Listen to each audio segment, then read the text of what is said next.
তো যারা 2025 সালে উচ্চ মাধ্যমিকে দর্শন পরীক্ষা দেবে চতুর্থ অধ্যায় থেকে আমি তোমাদের এখন যে নোটটা তোমাদেরকে লেখাবো, এই নোটটা ভীষণ গুরুত্বপূর্ণ, 100% কমন, 8 মার্কের। তো ফটাফট আজকে কিন্তু তোমরা খাতার মধ্যে এই নোটটা লিখে নেবে। তোমরা জানো 2025-এর উচ্চ মাধ্যমিক দর্শন পরীক্ষার ফুল টিউশনের ক্লাস চলছে, চতুর্থ অধ্যায় রানিং। এই নোট শেষ হলে এই অধ্যায় একদম ফুল টিউশন কমপ্লিট হয়ে যাবে। আরেকটা কথা বলছি, যারা আমার এই চ্যানেলে নতুন তারা প্লিজ ফিলোসফি এইচএস উচ্চ মাধ্যমিক দর্শন ইউটিউব চ্যানেলটি সাবস্ক্রাইব করবে, সঙ্গে বন্ধুদেরকে শেয়ার করবে, সেটা স্কুল গ্রুপ হোক টিউশন গ্রুপ হোক। কারণ ইউটিউবে একমাত্র চ্যানেল যেখানে ফুল টিউশন পড়ানো হয় ফ্রিতে, আর 100% লজিক, ফিলোসফি যত লজিক আছে একবার করে ক্লাস করো, আর জীবনে ক্লাস করতে হবে না, সেই লজিক তুমি 100% শিখে যাবে। আর ফিলোসফিতে লিখিত পরীক্ষা 80-80 গ্যারেন্টি। সার্চ করে দেখবে আমার চ্যানেল, তাহলে বুঝবে যে আমার এই চ্যানেলের গুরুত্ব কতটা। তো চলো ফটাফট ক্লাসটা করে নেওয়া যাক। প্রশ্নটা কি, আবর্তন কাকে বলে? চতুর্থ অধ্যায় থেকে আবর্তন কাকে বলে, আবর্তনের নিয়মগুলি উল্লেখ করো, সরল আবর্তন ও সীমিত আবর্তনের মধ্যে পার্থক্য করো, AEIO আবর্তনের দৃষ্টান্ত দাও। এই নোটটা আমি লিখেছি, নোটটা তোমাদেরকে আমি শেয়ার করবো। আমার যত অফলাইন স্টুডেন্ট আছে তাদেরকেও আজকে এটা দিয়েছি, তো অনলাইন স্টুডেন্ট তোমাদেরকেও আমি আজকে এটা দিচ্ছি। কারণ আমি কোনো ভেদাভেদ করি না, আমার যত অফলাইন স্টুডেন্ট তাদেরকে যেভাবে পড়াই ফুল টিউশনটা আমি অনলাইনে দিয়ে দিই। কারণ আমার মূল উদ্দেশ্য সবাইকে ফ্রিতে পড়ানো, ঠিক আছে? তো চলো, এটা পড়ানোর আগে আরেকটা কথা বলছি, তোমরা একটু দেখে নাও আগে কি কি আমার পড়ানো হয়েছে, সেটা একটু তোমরা দেখে নাও। দেখো 2025-এ ফুল টিউশন যুক্তি অধ্যায় থেকে MCQ SCQ লিখে দিয়েছি। তোমরা এই যে 3টা 4 টোটাল 4 নাম্বার যা লিখে দিয়ে তার বাইরে একটা প্রশ্ন এতদিন আসেনি, এবারও আসবে না। 100% প্লে লিস্টে গিয়ে অধ্যায় ধরে ধরে এই যুক্তি অধ্যায়টাতে সিলেক্ট করে লিখে নিবে। 2025-এ ফুল টিউশন সাজানো আছে। তারপর দেখো বচন অধ্যায় থেকে লজিক শুরু হলো। এই অধ্যায় থেকে MCQ লিখে দিয়েছি দুটা, 100% কমন পেয়ে যাবে। লজিক করিয়ে দিয়েছি, যেহেতু লজিক, এই অধ্যায় থেকে বচন, গুণ, পরিমাণ, ব্যাপ্যতা, লজিক যত ছিল লজিক সব কমপ্লিট করে দিয়েছি। একবার ক্লাস করো, লজিক 100% শিখে যাবে। তারপর কি, পরীক্ষায় কোন তাহলে লজিকটা আসবে, 8 মার্কের জন্য কোন লজিকটা আসবে পরীক্ষায়? এবার 8 মার্কের জন্য আসবে নিচের বাক্যগুলিকে তর্কবিদ্যা সম্বন্ধ আকারে রূপান্তরিত করে তাদের গুণ ও পরিমাণ শিখিয়ে দিয়েছি, প্র্যাকটিস করিয়ে দিয়ে দেখে নেবে, 100% কমন পেয়ে যাবে। এবার হচ্ছে 8 মার্ক নোটস। এই অধ্যায় থেকে, বচন অধ্যায় থেকে 2 ধরনের প্রশ্ন, একটা 8 মার্কের নোটস, একটা লজিক। তোমার যেটা ভালো লাগে তুমি সেটা করবে পরীক্ষায়। আমি নোটস লিখে দিয়েছি। নিরপেক্ষ বচন বলতে কি বোঝো, উদাহরণসহ নিরপেক্ষ এবং সাপেক্ষ বচনের মধ্যে পার্থক্য, এই নোটটা খাতার মধ্যে লিখে নেবে। লিখে দিয়েছি, প্লে লিস্টে গিয়ে এই অধ্যায়ে পেয়ে যাবে। যেই অধ্যায়ে নোটস MCQ SCQ সেটা সেই অধ্যায়ে পেয়ে যাবে, লজিক সেই অধ্যায়ে পেয়ে যাবে। তারপর পদের ব্যাপ্যতা বলতে কি বোঝো, 4 প্রকার নিরপেক্ষ বচনে কোন কোন পদ ব্যাপ্য অব্যাপ্য, উদাহরণসহ লেখো। পদের ব্যাপ্যতা সংক্রান্ত সাধারণ নিয়ম, এই অধ্যায় থেকে এই নোটটা পড়তে হবে। তারপর কি, গুণ ও পরিমাণ বলতে কি বোঝো, গুণ ও পরিমাণ অনুসারে নিরপেক্ষ বচনের শ্রেণীবিভাগ, নিরপেক্ষ বচনের অংশ দেখা, গুণ অনুযায়ী শ্রেণীবিভাগ, পরিমাণ, এটাও এই অধ্যায় থেকে পড়তে হবে। আমি লিখে দিয়েছি, খাতার মধ্যে লিখে নেবে যারা পরীক্ষায় ভেবেছো আমি নোট লিখবো, ঠিক আছে? তো এই হলো তোমাদের বচন অধ্যায়। এবার চলো নেক্সট, তাহলে দ্বিতীয় অধ্যায় কমপ্লিট, একদম ফুল টিউশন কমপ্লিট। এবার হলো তৃতীয় অধ্যায় দেখো বচনের বিরোধিতা। এখান থেকে কি, বচনের বিরোধী থেকে আমি লিখে দিয়েছি, MCQ লিখে দিয়েছি, SCQ লিখে দিয়েছি, একদম সুন্দর করে খাতার মতো সাজানো আছে, লিখে নেবে প্রোফাইলটা ভিজিট করে। তারপর এই অধ্যায় থেকে এই যে দুটি ছকের মাধ্যমে লজিক হয়, একটা বিরোধিতা, একটা বিরোধানুমান, সেটা এমনভাবে শিখিয়েছি লজিক তোমার কাছে চুটকিতে লজিকগুলো পারবে, ক্লিয়ার করে নেবে। অমাধ্যম অনুমান 4 নাম্বার বর্তমান টিউশন। অমাধ্যম অনুমান থেকে SCQ লিখে দিয়েছি, অমাধ্যম অনুমানটা লজিক চ্যাপ্টার, SCQ লিখে দিয়েছি।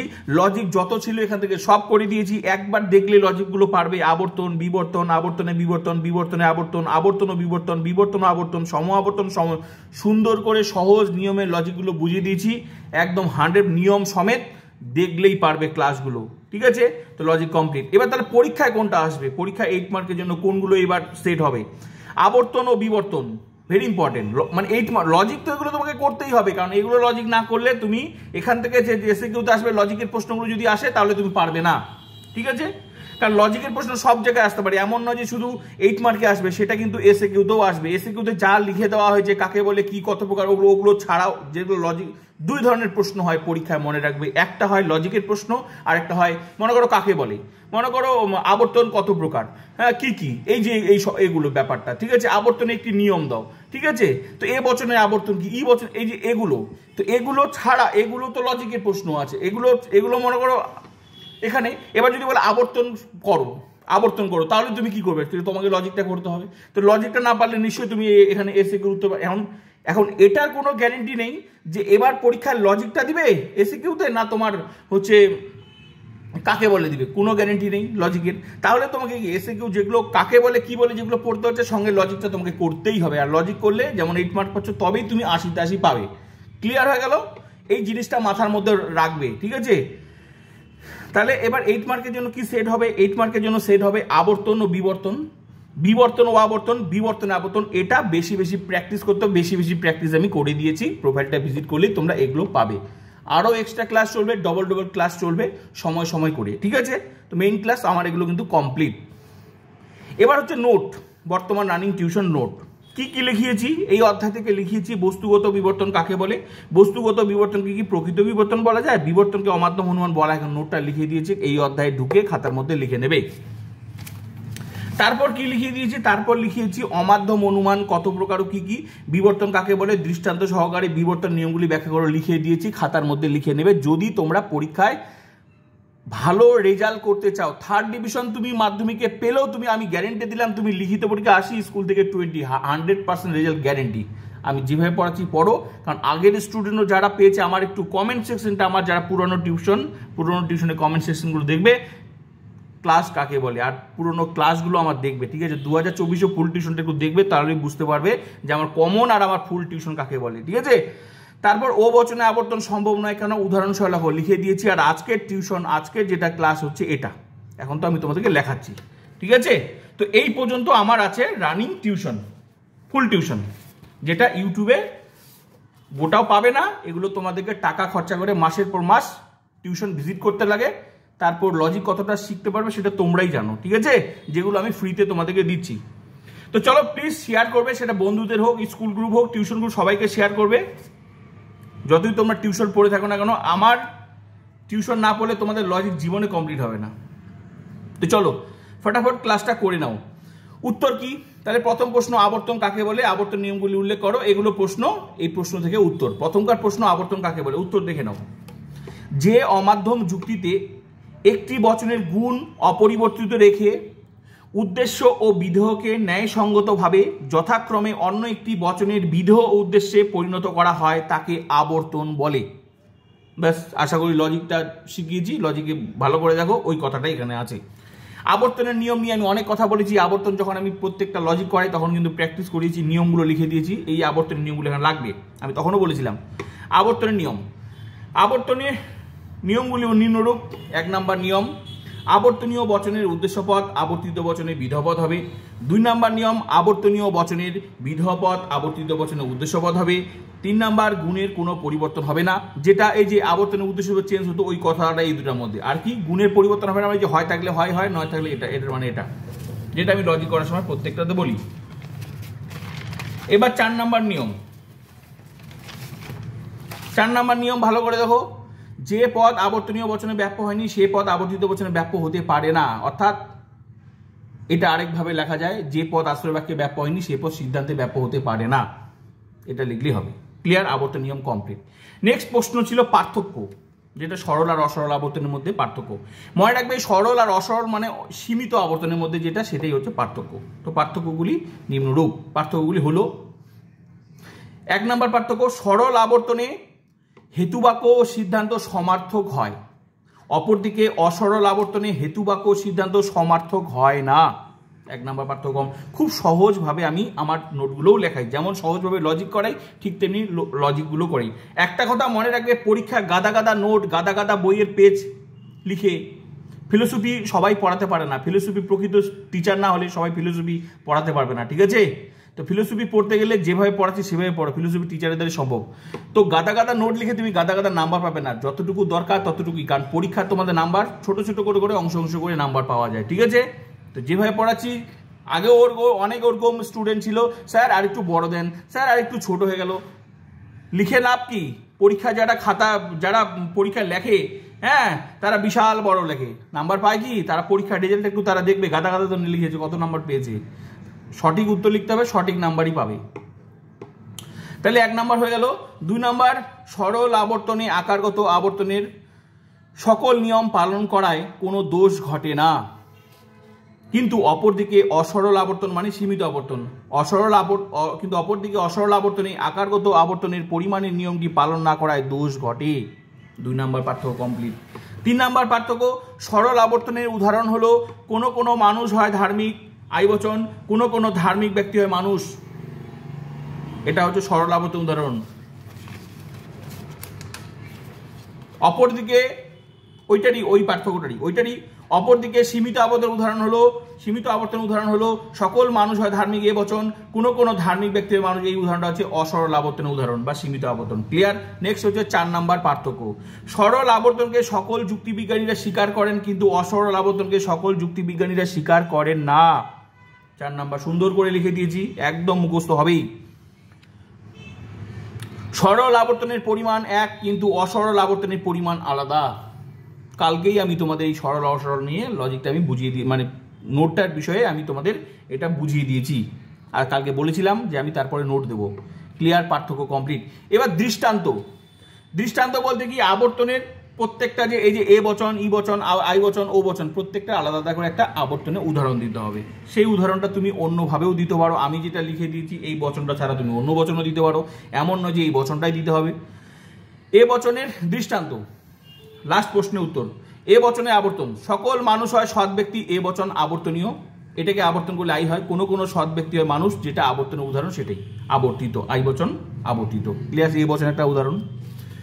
2 নাম্বার ই বচনে আবর্তন। এবার কোনো মানুষ নয় সৎ ব্যক্তি, ই বচন আবর্তনীয়, কোনো সৎ ব্যক্তি নয় মানুষ, ই বচন আবর্তিত। ই বচনে আবর্তন ব্যাস, যেটা আবর্তন নিয়ম সেটাই, উদাহরণগুলো চেয়েছে, ব্যাস ই বচন দিলাম। এবার নেক্সট হচ্ছে এগুলো তোমাদের জন্য খেটে খুঁটে, আমি তো আমার অফলাইন স্টুডেন্টদেরকে ডিরেক্টলি মুখে বলি, ওরা লিখে নেয়, কিন্তু তোমাদের অনলাইন স্টুডেন্টদের জন্য আমি নিজে খেটে খুঁটে তোমাদের কাছে আমি শেয়ার করি। ঠিক আছে? তো আমার উদ্দেশ্য একটাই, আমার চ্যানেলটি সবার কাছে ছড়িয়ে দাও, সবাই ক্লাস করুক, ফ্রি টিউশন পড়ুক, 100% রেজাল্ট করুক, লজিক প্রকৃতপক্ষে শিখুক। কারণ ইউটিউবে ফুল টিউশন কোথাও পাবে না, আর লজিক প্রকৃতপক্ষে জীবনে নোট তো তোমাকে টাকা ছাড়া নোট কেউ দেবে না, একমাত্র আমি ছাড়া। আই বচনে আবর্তন, কোনো মানুষ হয় সৎ ব্যক্তি আবর্তনীয়, আই বচনের উদাহরণ। আই বচনের আবর্তন আই, কোনো সৎ ব্যক্তি হয় মানুষ আবর্তিত, আই বচনের আবর্তন।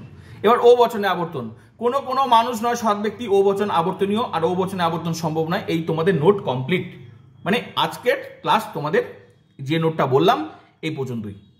ঠিক আছে? এরপর এখান থেকে আর কি নোট পাওয়া যায় সেটা আমি দেখে তোমাদের লিখে সময় করে আমি তোমাদের ক্লাসটা প্রেজেন্ট করব। তাহলে এই অধ্যায় বেশিরভাগটাই নোট কিন্তু কমপ্লিট, আর একটু দেখবো কোনটা ইম্পর্টেন্ট আছে সেটা আমি তোমাদেরকে শেয়ার করব। কারণ আমার মূল উদ্দেশ্য যারা শুধু লজিক পারবে তাদের জন্য না, অনেক স্টুডেন্ট আছে যারা পরীক্ষায় হয়তো লজিকটা পারছে না বা ভুলে গেছে, নোটটা তাদেরকে লিখতে হবে। আরেকটা কথা, নোট লিখে যেমন তুমি পাস করবে, ঠিক তেমনি নোট লিখে তুমি ভালো রেজাল্ট করবে, ঠিক তেমনি 100% রেজাল্ট করতে, পরিপূর্ণ রেজাল্ট করতে গেলে যতই প্রশ্ন ঘুরিয়ে আসুক, প্রত্যেকটা প্রশ্ন সঠিকভাবে উত্তর গেলে তোমাকে, যারা ভালো স্টুডেন্ট তাদেরকে সব পড়তে হবে, এমসিকিউ এসিকিউ, আমি যেভাবে ফুল টিউশন পড়াচ্ছি নোটও পড়তে হবে, কারণ এই নোটের অংশ আবার তোমার শর্ট প্রশ্নে তুলে দেয়। যেমন মনে করো এখন যেমন একটা যদি বলে যে সরল আবর্তন অসরল আবর্তনের একটি পার্থক্য দেখাও এসএকিউতে, তাহলে তুমি যদি ভাবো যে আমি নোটটা পড়বো না, তাহলে আমি তো নোটে লিখে দিয়েছি, তুমি কিভাবে নোটে লিখবে? তো একটা কথা মনে রাখবে, ফিলোসফিতে যে অংশটা মনে করো নোটে দেয়নি সেই অংশটা এসএকিউতেও দিতে পারে, সেই অংশটা এমসিকিউতেও দিতে পারে অংশ হিসাবে। তো ভালো রেজাল্ট করতে গেলে সব পড়তে হবে। আর যারা অনেক ধরনের রেজাল্ট আছে, যারা মনে করো যে আমি লজিক করব না, নোট করলে সে 40 নোট একদম লিখে দেবে খাতার মধ্যে, তারপরে এমসিকিউ এসিকিউ আছে। অনেকে যদি হয় লজিক করবো না, তার লজিকের প্রশ্নগুলো বাদ দিয়ে বাকি মিনিমাম তবুও 80 লিখিত পরীক্ষায় কেউ যদি ভাবে যে আমি লজিক করবোই না, তার লজিকের প্রশ্নগুলো যেগুলো আসবে আমি সেগুলো করবো না, তবুও 80-র মধ্যে লিখিত আমি গ্যারেন্টি দিয়ে বললাম সে 70 তো 100% পেয়ে যাবে। 70 লিখিত পরীক্ষা 70, স্কুল থেকে 20, 90%, 90 নাম্বার তো 100%। তো আমি এইভাবেই পড়াই সবার জন্যই, সেভাবেই আমার টিউশন। ঠিক আছে? তো প্লিজ শেয়ার করবে, ক্লাস করতে থাকো। হট সাজেশন তো সবার জন্য, সাজেশন ভিত্তিক তো চলছেই, শেষের দিকে আরো ইম্পর্টেন্ট আর এক্সট্রা ডবল ক্লাস, কোন প্রশ্নটা ঘুরিয়ে আসতে পারে, কোন নোটটা ঘুরিয়ে আসতে পারে, কি আসবে, কোন এমসিকিউটা ঘুরে আসতে পারে, কোন এসসিকিউটা ঘুরবে, কোন লজিকটা ঘুরিয়ে আসতে পারে, সেটা ডবল ক্লাস করবে। তাহলে তো শেষের দিকে ক্লাসগুলো হবে। 2024-ও পড়িয়েছি যারা দিয়েছিল, 2025-ও সেম পড়াচ্ছি, ঠিক আছে। এখন এই মেইন ক্লাসগুলো কমপ্লিট হয়ে গেলেই তারপর তোমাদের ডবল ক্লাস চলবে, ঠিক আছে। তো প্লিজ শেয়ার করো, সমস্ত বন্ধুদেরকে শেয়ার করো। আর আমার ফুল টিউশন অনেক দূরে গিয়েছে, যেটা স্কুলে এখনো ক্লাসই সম্ভব হয়নি। চতুর্থ অধ্যায় মানে অমাধ্যম অনুমান, বড় বড় চ্যাপ্টার, লজিক চ্যাপ্টার চতুর্থ অধ্যায় আমি কিন্তু কমপ্লিট করে দিলাম। মানে শুধু নোটটা আছে, আর একটা হয়তো নোট হবে, নোটটা হলেই ব্যাস তোমাদের নোট কমপ্লিট। চতুর্থ অধ্যায় মানে বড় বড় চ্যাপ্টার, যেখানে বচন আর অমাধ্যম অনুমান সবচেয়ে বড় চ্যাপ্টার। আর তো যুক্তি, আর এই 4টা অধ্যায় কমপ্লিট। বাকি চ্যাপ্টারে কিন্তু অত বড় চ্যাপ্টার নয়, খালি নিরপেক্ষ একটা বড় আছে। সবচেয়ে বড় বড় চ্যাপ্টার আমি কমপ্লিট করলাম। 4টা মানে বিশাল অনেক দূর এগিয়ে গেছি, যেখানে ফ্রি টিউশন, ঠিক আছে, কোনো টাকা লাগছে না। তো প্লিজ শেয়ার করবে আর সাবস্ক্রাইব করবে, লাইক অবশ্যই করবে। লাইক তো করছো না। আর পরীক্ষা আমি যেগুলো নিচ্ছি সেগুলো পরীক্ষা উত্তর দিতে হবে, ঠিক আছে। অকারণে কমেন্ট সেকশনে কমেন্ট করে লাভ নেই, এটা হচ্ছে পড়াশোনার চ্যানেল, ঠিক আছে। প্লিজ শেয়ার করবে।